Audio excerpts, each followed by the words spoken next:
Concret, care este soluția voastră? Ce oferim noi în mod practic? Oferim companiilor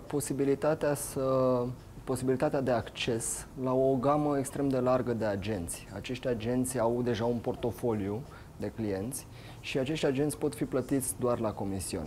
Practic, o companie vine și îmi oferă ceva spre vânzare în cadrul unei campanii.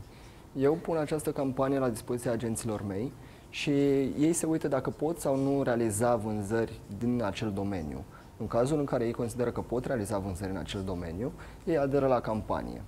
Apoi compania îi aprobă sau nu, fiindcă compania are dreptul de a selecta acei agenți pe care dorește să-i fie reprezentativi.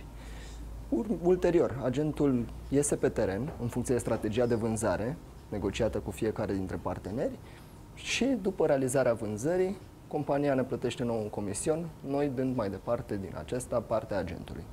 Cam asta este soluția în mod global. Practic, ce reușim să facem pentru companiile partenere, reușim să îi aducem într-o cameră unde toți cei prezenți sunt dispuși să lucreze pentru ei la comision.